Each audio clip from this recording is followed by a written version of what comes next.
जय मूल निवासी साथियों, मैं भांजी भाई राठौड़ आपका साथी आज आप लोगों के समक्ष संगठन के संदर्भ में तीसरी बार आप लोगों के समक्ष मैं लाइव आया हूं। कुछ जानकारी, कुछ बातें आप लोगों के समक्ष मैं रखना चाहूंगा। संगठन में जो गतिविधियां कुछ महीनों से जो चल रही है, उस गतिविधियों को ध्यान में रखकर हमारे भारत भर के कार्यकर्ता लोग मुझे फोन करके जानकारी दी कि साहब, आपको संगठन की जानकारी के संदर्भ में कुछ तथ्य सामने रखने के लिए आपको और एक दो बार लाइव आकर कार्यकर्ताओं का हौसला बढ़ाना चाहिए, प्रोत्साहित करना चाहिए और मूवमेंट के संदर्भ में, आंदोलन के संदर्भ में, मिशन के संदर्भ में मान्यवर डी.के. खापड़े साहब, मान्यवर कांसीराम साहब और मान्यवर दीना भाना साहब, उनके संदर्भ में जो आपके पास आपका जो अनुभव है, उस अनुभव के आधार पे आप अगर ये जानकारी हम लोगों को प्रोवाइड करते हैं तो हमें काफी अच्छी जानकारी मिलेगी और कार्य करने में हम लोगों को सुविधा होगी। और भविष्य में अगर संकटकालीन समय में ऐसी परिस्थिति अगर निर्माण होती है तो उस परिस्थितियों का हम कैसे सामना कर सकते हैं, उसकी भी जानकारी और उसका मार्गदर्शन हम लोगों को मिलता रहेगा। इसलिए आपको लाइव आकर जो हम लोगों ने जब भी संगठन में क्राइसिस निर्माण हुआ है, तब तक संगठन को कार्यकर्ताओं का दिशा निर्देश देके जो संगठन में क्राइसिस निर्माण हुआ था, उस क्राइसिस को खत्म करने का जो हम लोगों ने कार्य किया है और जो हमारा अनुभव है, उस अनुभव को मैं आप लोगों के समक्ष रखूंगा ताकि आप लोगों को भविष्य में अगर संगठन में ऐसा क्राइसिस निर्माण होता है तो उसका सामना आप कैसे कर सकते हैं। क्योंकि हम लोग संगठन, आंदोलन, विचारधारा, समाज,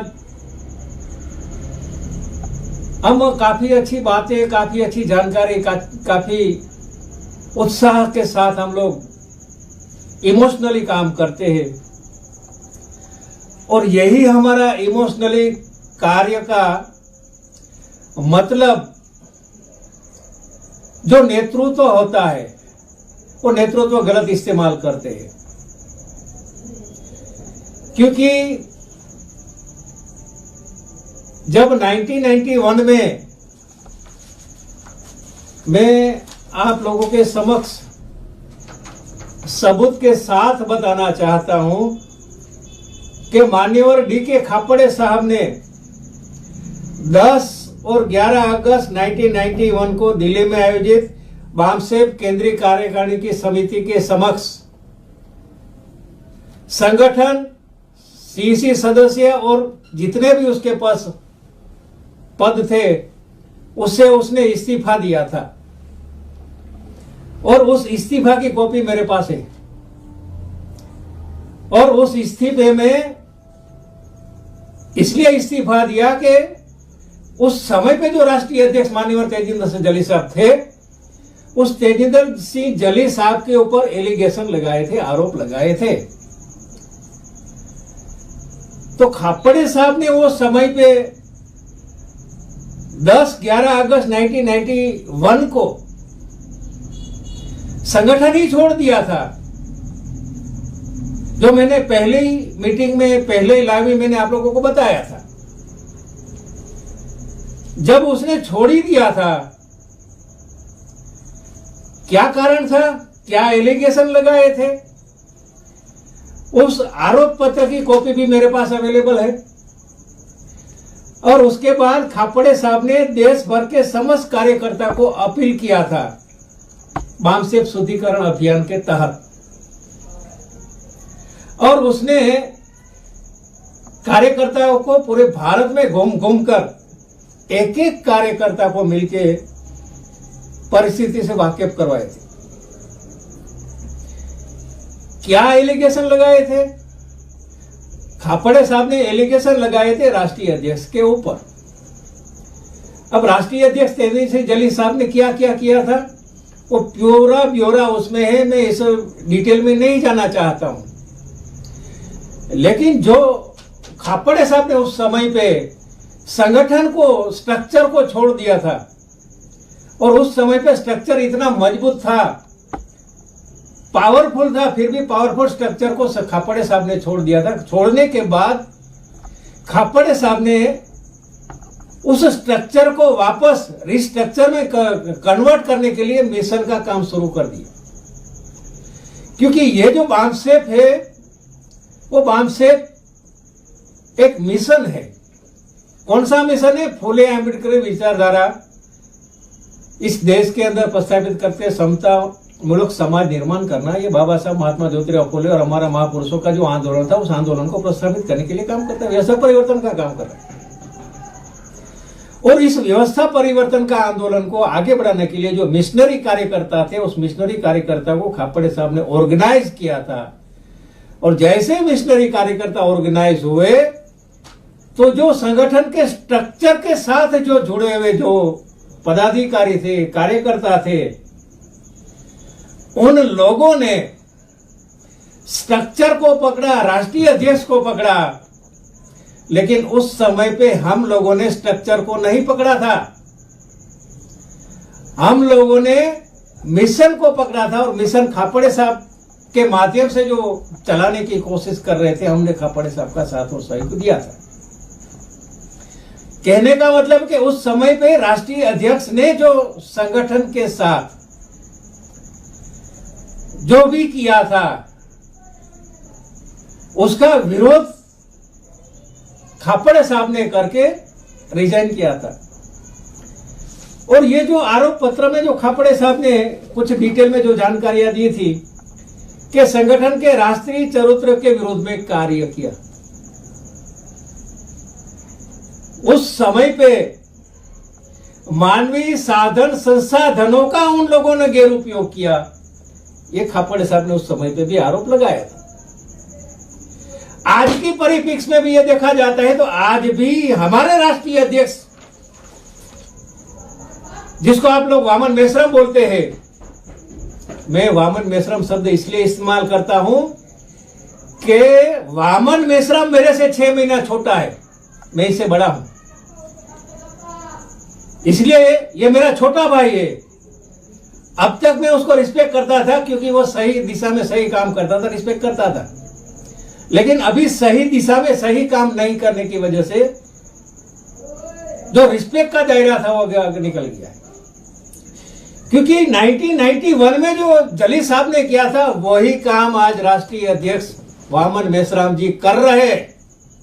मैं उसको सवाल पूछना चाहता हूं कि अपने आप को 1991 में लेके जाओ और उसके ऊपर सोचो कि आप लोगों ने मिलकर खापड़े साहब ने जो एलिगेशन लगाया था, कौन सा एलिगेशन लगाया था, क्या क्या एलिगेशन लगाया था, क्या ये एलिगेशन की जानकारी वामन मेश्राम जी को है?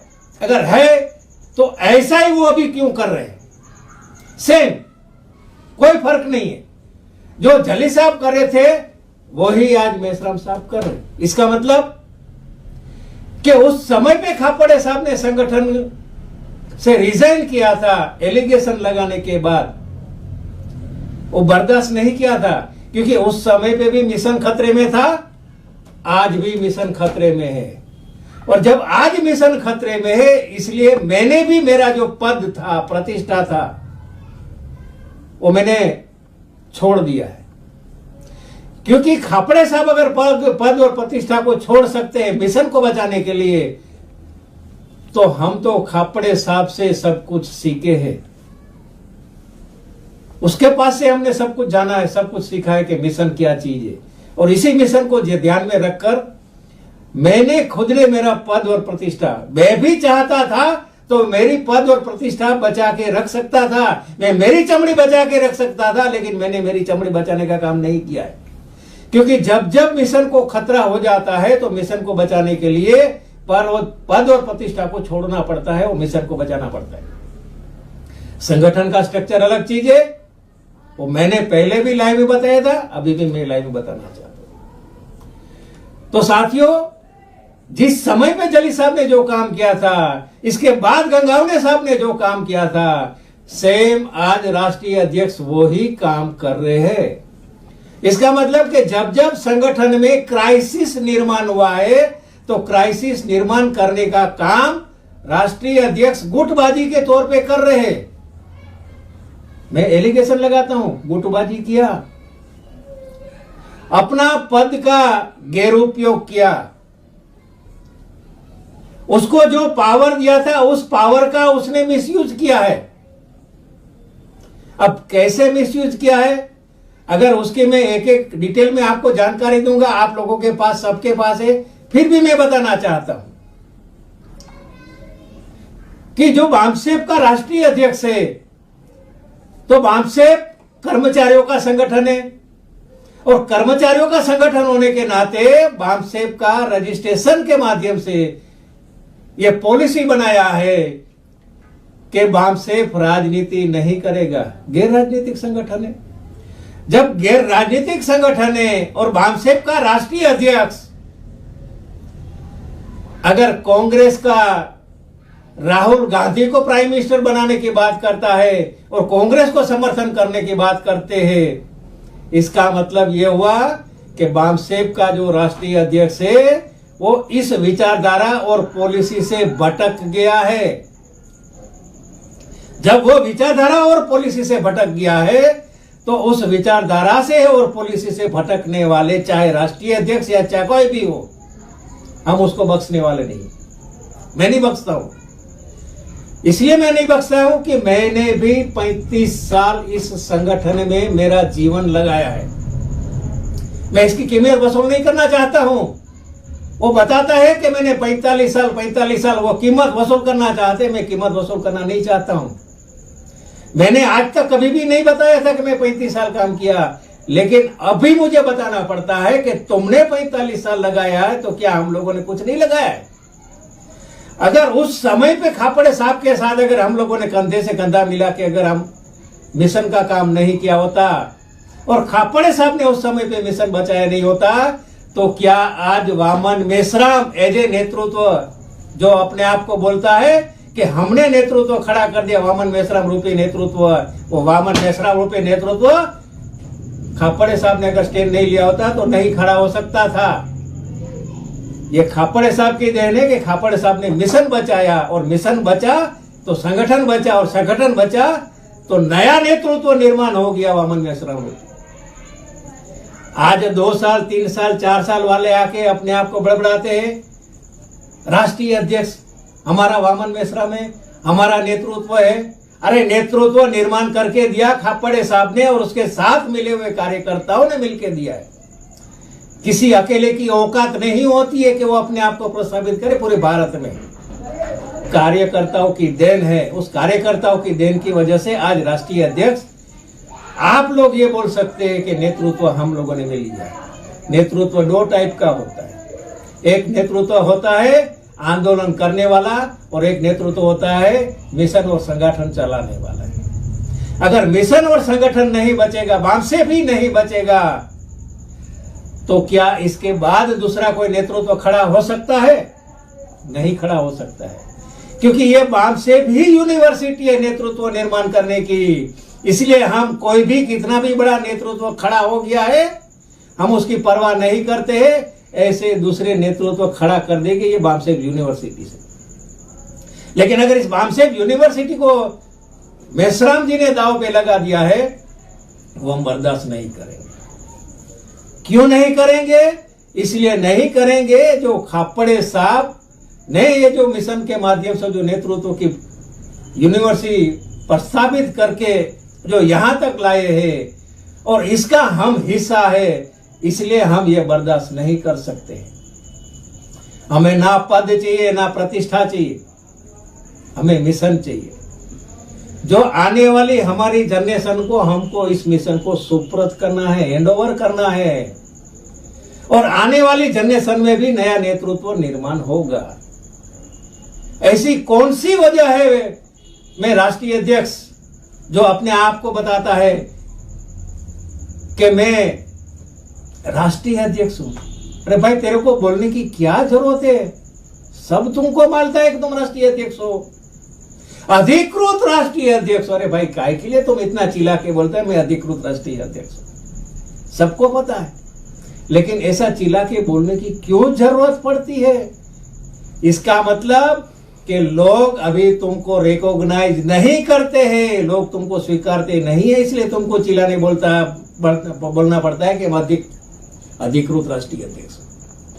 साथियों, कुछ तथ्य मैं आप लोगों के समक्ष इसलिए रखना चाहता हूं, कुछ साथी कार्यकर्ता को बुरा भी लग सकता है कि भांजी भाई अब इसका विरोध करता है। मैं किसी का विरोध नहीं करता, किसी का मैं विरोध नहीं करता हूं, लेकिन कुछ सच्चाई है, कुछ तथ्य है, वो आपके सामने मैं रखना चाहता हूं। खापड़े साहब ने जो दिशा निर्देशन देके ये जो एक रोड मैप तैयार करके हम लोगों को दिया है, 34 पेज का है,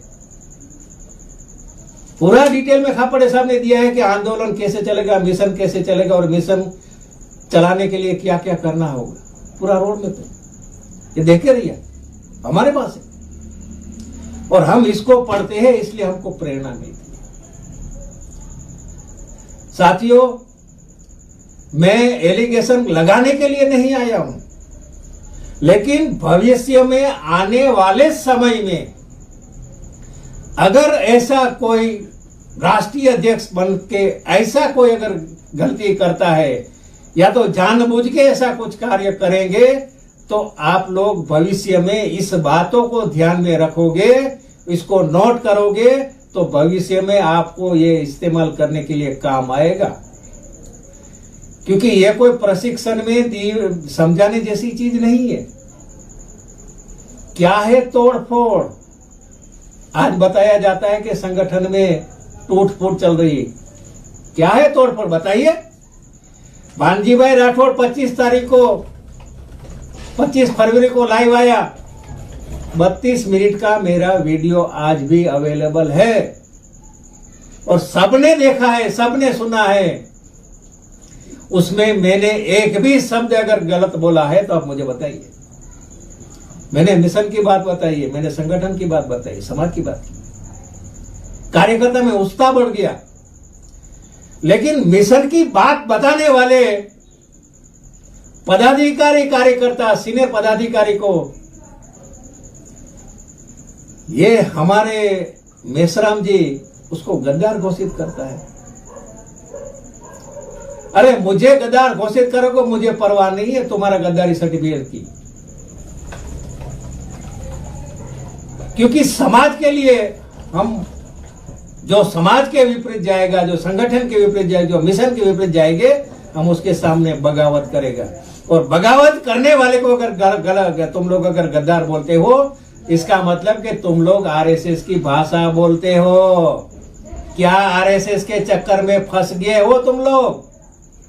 जब तुम आरएसएस के चक्कर में फंस गए हो, तुम कांग्रेस के चक्कर में फंस गए हो, हम नहीं फंसे। पहले भी हम नहीं फंसे थे, अभी भी हम नहीं फंसे, क्योंकि हम तो मिशन के लिए अपनी जान की बाजी लगा देने वाले कार्यकर्ता है, डरने वाले नहीं है। चाहे तुम गद्दार बोलो, चाहे दलाल बोलो, चाहे फड़वा बोलो, कुछ भी तुमको जो बोलना है बोलो, क्योंकि तुम डिमोरलाइज करने की हमको कोशिश करते हो कि अगर हम डिमोरलाइज हो जाएंगे तो हम आवाज उठाना बंद कर देंगे। ये डराने का प्रोसेस, डराने का जो तरीका है वो आरएसएस वालों का है, ब्राह्मणवादी लोगों का है, ये बामसेब का नहीं है। क्या उस समय पे तेजस्वी जली जी ने क्या खापड़े साहब को गद्दार घोषित किया था? मैं सवाल पूछता हूं। उसके बाद गंगावने जी के समय में ये हुआ था, क्या उसने भी किसी को गद्दार घोषित किया था? इसके बाद बीडी बोरकर के समय में 2003 में क्या उसने गद्दार घोषित किया था? किसी ने किसी को गद्दार घोषित नहीं किया था। क्या कांसीराम साहब ने खापड़े साहब को गद्दार घोषित किया था? तुम लोगों को गद्दार घोषित किया था? नहीं किया था, क्योंकि वो सब थे, वो आंदोलन के कार्यकर्ता थे, मिशनरी कार्यकर्ता थे, वो आरएसएस और कांग्रेस की चंगुल में फंसने वाले नहीं लोग थे। आज तुम कांग्रेस और आरएसएस की चक्कर में फंस गया है, इसलिए तुम आरएसएस की भाषा बोल रहे हो। अरे बामसेब के ओआरजी पेज के ऊपर बैठ के तुम लोग चरित्र हनन का काम कर रहे हैं, उसको एक्शन लेने की बजाय जो संगठन और मिशन की बात बताते हैं उसके ऊपर तुम एक्शन ले रहे हो, उसके ऊपर एक्शन ले रहे हो। क्या इसके लिए तुमको हमने पावर दिया था राष्ट्रीय अध्यक्ष के तौर पे कि तुम गलत करने वाले को पनिशमेंट नहीं करोगे, लेकिन संगठन को बचाने वाले को तुम गद्दार घोषित करोगे? अरे संगठन को बर्बाद करने का काम जिन लंगूर लोगों ने किया था, उस लंगूरों की वजह से पूरा संगठन बदनाम हो गया था। पूरे भारत में कार्यकर्ता में निराशा छा गई और कार्यकर्ता ये सोचते थे कि कोई ना कोई सीनियर पदाधिकारी आके कम से कम हमको मार्गदर्शन करे, रास्ता दिखाए।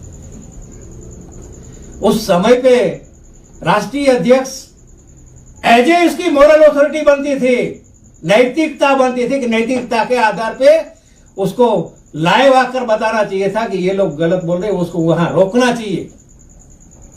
सोशल मीडिया में तुम लोग गद्दारी का लेटर डाल देते हो। किसने सिखाया तुमको? किसने सिखाया? ताकि तुम सोशल मीडिया में वायरल करोगे, लोगों तक पहुंचेगा तो लोग बोलेगा कि ये गद्दार जा रहा है, ये गद्दार जा रहा है। आरएसएस की दलाली करना बंद करो, कांग्रेस की दलाली बंद करो, समाज के लिए समाज का काम करो, सही काम करो। आज अगर खतरे में है, संगठन खतरे में नहीं है, राष्ट्रीय अध्यक्ष की कुर्सी खतरे में है। जब राष्ट्रीय अध्यक्ष की कुर्सी खतरे में है तो राष्ट्रीय अध्यक्ष बोलता है संगठन खतरे में। अरे तुम्हारी कुर्सी खतरे में नहीं है, सही काम करो, तुम्हारी कुर्सी बच जाएगी। अगर गलत काम करोगे तो तुम्हारी कुर्सी जाएगी।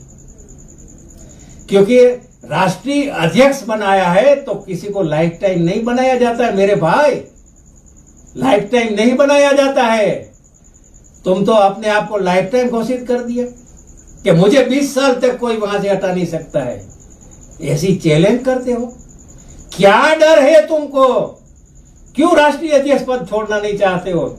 हम तुमको छुड़ाना नहीं चाहते हैं। अगर तुम सही दिशा में सही काम करते, हम अभी भी तुमको राष्ट्रीय अध्यक्ष मानने को तैयार हैं। लेकिन तुम भटक गए हो, तुम कांग्रेस के साथ बिक गए हो। और बिके हुए आदमी, भटके हुए आदमी, विचारधारा से जो भटक जाता है, हम उसको बख्शते नहीं, उसको हम छोड़ते नहीं। साथियों, 2003 में भी वामन मेश्राम जी ने रिजाइन किया था। बताता हूं मैं आप लोगों को, 31 जुलाई 2003 ये जनरल बॉडी की मीटिंग बुलाई थी। कौन था? WN वैद्य, जनरल सेक्रेटरी बामसेब। और 31 अगस्त 2003 11 बजे बुलाई थी doctor Ambedkar Bhavan, Rani Jhansi road, new Delhi. इसमें एजेंडा क्या था? Return complain again mister Waman Meshram, ex national president by other full timer worker. ये एलिगेशन लगाया था। क्या एलिगेशन लगाया था? लाइव आके थोड़ा बताना तो कार्यकर्ताओं को। मैं नंगा नहीं करना चाहता हूं, मैं किसी को डिमोरलाइज नहीं करना चाहता हूं, लेकिन कुछ लंगूरों ने मेरे को मजबूर किया है, इसलिए मुझे मजबूरी से यह बताना पड़ रहा है। क्योंकि कुछ लंगूर ऐसा बोलते हैं भानजी भाई तो 96 में आए थे, भानजी भाई ने तो 2005 में ये किया था। अरे भानजी भाई राठौड़ ने इस संगठन को जब जमीन की जरूरत थी और जमीन लेने के लिए 2 बार अपना सैलरी, अपना पगार इस संगठन को दिया है। चाहिए तो मैं इसकी रिसीट आप लोगों को बता सकता हूं, रिसीट है मेरे पास। जो लोग इस संगठन को, इस मिशन को अपना सैलरी दे सकता है, अरे ये तेरी सब्जी भाजी का वो कमीशन खाएगा। डूब के मरना चाहिए तुम लोगों को एलिगेशन लगाने से पहले लंगूरो। जो भानजी भाई राठौड़ राष्ट्रीय अधिवेशन का पूरा खर्चा उसके पास रहता था, पूरा पैसा उसके पास रहता था, टेंट से लेके एंड तक का पूरा। और एलिगेशन लगाते छठ जी में इसने ये किया है, पूछ लेना तुम्हारे राष्ट्रीय अध्यक्ष को क्या है भानजी भाई राठौड़, वो बताएगा तुम। साथियों, जब 2003 में जब रेजिग्नेशन किया था और वामन मेश्राम जी को जब एक रूम में बिठा दिया था, फील्ड से उसको वापस ले लिया था कि तुमको फील्ड में नहीं जाना है, क्यों नहीं जाना है उसका जवाब वामन मेश्राम देगा, मैं नहीं दूंगा। लेकिन उसको फील्ड में लाने का काम हम गुजरात के कार्यकर्ताओं ने किया था। वो लंगोर बोलते थे ना कि उस समय पे भानजी राठौड़ भाग गया था। ये भानजी राठौड़ के पास ये गुजरात की मिनट्स का ये सबूत है। और कब है? 3/8/2003 को अहमदाबाद में जनरल बॉडी की गुजरात की मीटिंग बुलाई थी। और उस गुजरात के मीटिंग में जो गुजरात के कार्यकर्ताओं ने जो कोऑर्डिनेशन कमेटी बनाई थी, उस कोऑर्डिनेशन कमेटी में भानजी भाई राठौड़ थे। ये सबूत देता हूं, लंगूर देख ले कि 2003 में वामन मेश्राम को बचाने का काम किन लोगों ने किया था? ये गुजरात के लोगों ने किया था। और ये भानजी भाई राठौड़ उस समय पे 7 स्टेट घुमा था। ये कोऑर्डिनेशन कमेटी हम लोगों ने बनाई थी और उस कोऑर्डिनेशन कमेटी के माध्यम से जो वामन मेश्राम ने पूरा रिजाइन किया था, उसको ये बामसेप के गुजरात के कोऑर्डिनेशन कमेटी के माध्यम से उसको राष्ट्रीय अध्यक्ष वापस घोषित किया था। ये गुजरात है और हम लोग हैं। और हम लोगों ने उस समय पे भी बीडी बर्कर को चैलेंज किया था कि आप गलत कर रहे हैं, आप गलत कर रहे हैं। इसलिए गलत कर रहे हैं क्योंकि जब हम कोई एक नेतृत्व खड़ा करते हैं और उस नेतृत्व निर्माण करने में कम से कम 20 साल समय लग जाता है, 25 साल समय लग जाता है। और 20 साल 25 साल समय के बाद जब एक नेतृत्व खड़ा हो जाता है, उस नेतृत्व को कंडम करने का काम कभी भी नहीं करना चाहिए। वो कंडम करने का काम किया था। जब वो कंडम करने का काम किया था, इसलिए हम लोगों ने आवाज उठाई थी कि जो 25 साल के बाद जो वामन मेश्राम नाम का जो नेतृत्व खड़ा हो रहा है, आप उसको कुछ भी एलिगेशन लगा के घर में नहीं बिठा सकते हैं। उसको वापस हम लोगों ने लाए थे। ये एविडेंस है मेरे भाई, देखना है तो देख लेना। गुजरात की जनरल बॉडी का रिपोर्ट है, हवा में बात नहीं करता हूं। साथियों, मुझे इसलिए ये तथ्य के साथ बताना पड़ता है क्योंकि मुझे कुछ लंगूरों ने सवाल किया, भानजी भाई राठौड़ ने ये किया, भानजी भाई राठौड़ ने ये। साथियों, जब 2004-3 के बाद 2004 का 21वां राष्ट्रीय अधिवेशन 26, 27, 28, 29, 30 दिसंबर 2004 को ये अहमदाबाद चांदखेड़ा में हुआ था। ये चांदखेड़ा में हुआ। 3 को इन लोगों ने राष्ट्रीय अध्यक्ष के तौर पे वामन मेश्राम ने रिजाइन किया था, लेकिन गुजरात के लोगों ने उसको वापस राष्ट्रीय अध्यक्ष बनाया था। और बनाने के बाद फिर 2004 का जो ये राष्ट्रीय अधिवेशन अहमदाबाद चांदखेड़ा में हुआ था, 5 के माध्यम से हुआ था। करवाया था हम लोगों ने। और उसी राष्ट्रीय अधिवेशन में जो एक सब्जेक्ट उस समय पे जो लगाया गया था, उसकी मैं आपको एक जानकारी देना चाहता हूं कि सब्जेक्ट क्या था कि 28 दिसंबर 2004 को एक विषय रखा था कि विषय का नाम था क्या मूल निवासी संकल्पना पे आधार पे बामसेब का नाम बदल देना चाहिए। ये वामन मेश्राम जी ने सब्जेक्ट रखा था 2004 को। मूल निवासी संकल्पना के आधार पे बामसेब का नाम बदल देना चाहिए। ये 4 को सब्जेक्ट रखा था 2004 को साथियों। और उस सब्जेक्ट में जो डिबेट और डिस्कशन हुआ था, तब उसको रियलाइज हुआ था कि बामसेब हमको कंटिन्यू चालू रखना चाहिए। और आज भी बामसेब कंटिन्यू चालू। साथियों, उस समय पे बीडी बोरकर ने यह नहीं बोला था कि मैं राष्ट्रीय अध्यक्ष हूं और ये राष्ट्रीय अध्यक्ष है। कभी एक दूसरे के ऊपर वो नहीं कीचड़ उछाले थे। और आज वामन मेश्राम बोलता है कि मुझे 20 साल तक कोई हटा नहीं सकता है। इतनी लालच क्या आरएसएस कांग्रेस से सुपारी ली है कि बामसेब का और किसी को जिम्मेवारी मत देना? क्या सुपारी ली है आपने? जब सुपारी ली होगी तभी आप ऐसी बात करते हो, वरना आज तक वामन मेश्राम ऐसी बात नहीं की है। लेकिन लास्ट 2 साल से हम देख रहे कि आप में जो परिवर्तन आया है, उस परिवर्तन का कारण क्या हो सकता है वो आप जानते हैं। और वो जो कारण भी होगा, वो कारण अभी सबके सामने आ रहा है। साथियों, सोशल मीडिया में आने की शुरुआत एज ए वामन मेश्राम का परिवार का आदमी सबसे पहले सोशल मीडिया में आया। और उस समय पे, कोरोना के समय में, डॉक्टर मगन ससाने साहब की हॉस्पिटल से यही मेश्राम साहब के परिवार के सोशल मीडिया में वायरल किया। मैसेज क्या वायरल किया था, डिटेल में मैं चर्चा नहीं करूंगा, लेकिन उस समय पे उंगली उठाया था वामन मेश्राम के ऊपर, उसके परिवार के, उसकी मिसिस ने उसके ऊपर एलिगेशन लगाया था, उंगली उठाया था। ये तुम्हारा पारिवारिक घरेलू मामला था। उस घरेलू मामले को तुमने संगठन को बताया, संगठन में डाला।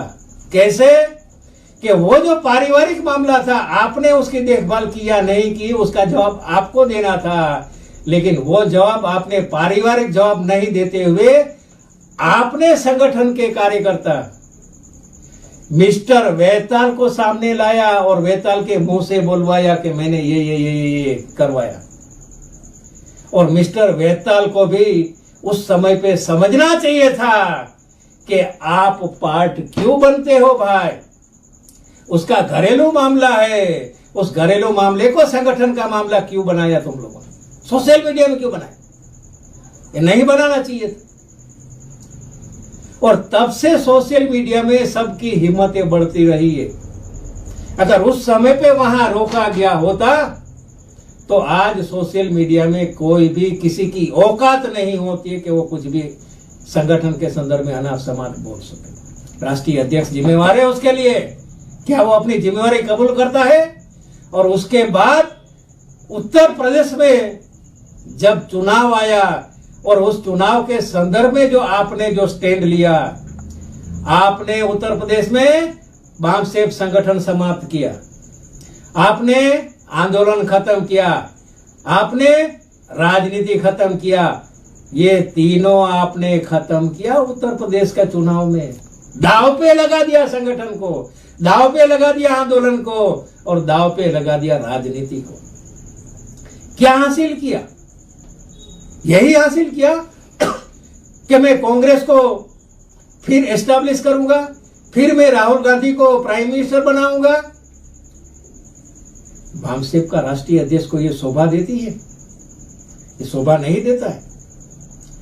इसलिए उस समय पे जो आपने जो स्टैंड लिया, संगठन को खतरे में डालने का आपने स्टैंड लिया। बाम सेब को खतरे में डाला। आपने ओवैसी साहब से गठबंधन किया, वही ओवैसी साहब को आप भाजपा की बी टीम बताते थे। जब आप उसको भाजपा की बी टीम बताते हो तो बी टीम के साथ भाई आपने किसको पूछ के समझौता किया? और वो भी समझौता करने के बाद आप 15 दिन महीना दिन भी नहीं टिका सके और आपने गठबंधन तोड़ दिया।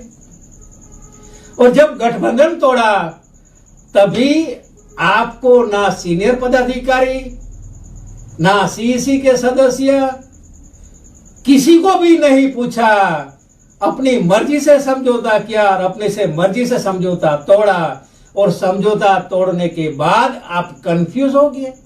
अरे नेता कभी कंफ्यूज नहीं होता है और कंफ्यूज कभी नेता नहीं होता। जो नेता होता है वो कंफ्यूज नहीं होता है और कंफ्यूज कभी नेता नहीं माना जा सकता है। कंफ्यूज हो गया तुम, और कंफ्यूज हो गया कोई बात नहीं।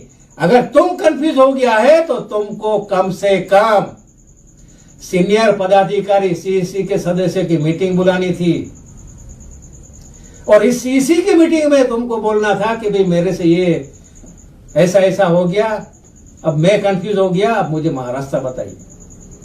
तो शायद उसकी चर्चा करके उसका कुछ समाधान हो सकता था। लेकिन आपने क्या किया?